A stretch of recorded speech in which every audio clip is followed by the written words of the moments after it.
ఈరోజు మనము 2026 సంవత్సరం ఫిబ్రవరి నెల 21వ తేదీ నుంచి 28వ తేదీ వరకు మీనరాశిలో జన్మించిన వారి యొక్క రాశి ఫలాలు ఏ విధంగా ఉన్నాయో తెలుసుకుందాం.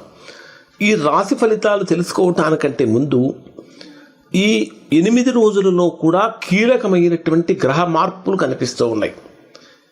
మీనరాశి వారికి 12వ స్థానమైనటువంటి కుంభరాశిలో 23వ తేదీ నుంచి పంచగ్రహ కూటమి జరుగుతున్నది. 5 గ్రహాల యొక్క అంటే కీలకమైనటువంటి 5 గ్రహాల యొక్క సమూహం మీ జన్మరాశికి 12వ స్థానంలోనే జరుగుతున్నది. మరి దీని ప్రభావం ఎలా ఉంటుందనే విషయం ఇక్కడ ఈ వీడియోలో కేవలం రాశిఫలాలు తెలియజేస్తున్నాను కాబట్టి కొంచెమే తెలియజేస్తాను. ఒక ప్రత్యేకమైనటువంటి వీడియో మీనరాశి వారికి ఏ విధంగా ఉండబోతుంది, ఎటువంటి జాగ్రత్తలు తీసుకోవాలి, ఎటువంటి పరిహారాలు పాటించాలనే ఒక వీడియో కూడా మీకు రిలీజ్ చేస్తాను. ఖచ్చితంగా ఆ వీడియో కూడా చూడండి. దాంట్లో కొన్ని పరిహారాలు కూడా ఉంటే అవి పాటించండి. ఇక్కడ ప్రధానంగా తీసుకుంటే మీనరాశి రాశ్యాధిపతి అయినటువంటి గురుడు రాశికి 4వ స్థానంలో సంచరిస్తున్నటువంటి కారణం చేత అనేక విషయాలలో గురుడు యొక్క బలం చాలా ఎక్కువగానే ఉంటుంది అని చెప్పాలి.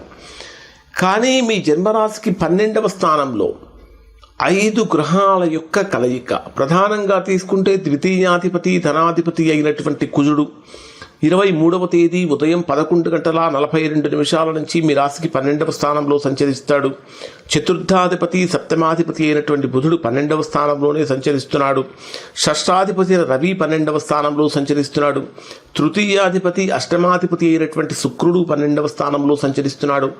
ఆల్రెడీ ఎప్పటి నుంచో రాహు మీ రాశికి 12వ స్థానంలోనే ఉన్నాడు. అంటే రాహువుతో కలిసినటువంటి రవి బుధ శుక్ర కుజ గ్రహాల యొక్క సంయోగం అనేటటువంటిది కీలకమైనటువంటి మార్పులు చేసే అడుగులు పడబోతుంది. ప్రధానంగా తీసుకుంటే ద్వితీయాధిపతి అయినటువంటి కుజుడు 12వ స్థానంలోకి వచ్చినప్పుడు ఆర్థికపరమైనటువంటి విషయాలలో విపరీతమైనటువంటి ఒత్తిడి కలుగుతూ ఉంటుంది. సమయానికి రావాల్సిన ధనం చేతికి అందక మనం ఇవ్వవలసిన వాళ్ళు మన మీద ఒత్తిడి తీసుకొస్తూ ఉంటే ఆ ఒత్తిడిని ఎలా భరించాలో తెలియక ఇబ్బందులు పడే అవకాశాలు ఉంటాయి. ఎట్టి పరిస్థితుల్లో కూడా మీనరాశి వారికి ఒక ప్రత్యేకమైనటువంటి సూచన సలహా ఏమిటంటే నెగిటివ్ థాట్స్ వైపు వెళ్ళకండి, నెగిటివ్ ఆలోచనలు చేయకండి. ఆర్థికంగా కొద్దిగా ఇబ్బంది కలిగించేటటువంటి స్థితి, విపరీతమైనటువంటి ఒత్తిడి కలిగించే స్థితి లేదా విపరీతమైనటువంటి కోపాన్ని ప్రదర్శించేటటువంటి స్థితి కూడా కనిపిస్తూ ఉన్నది.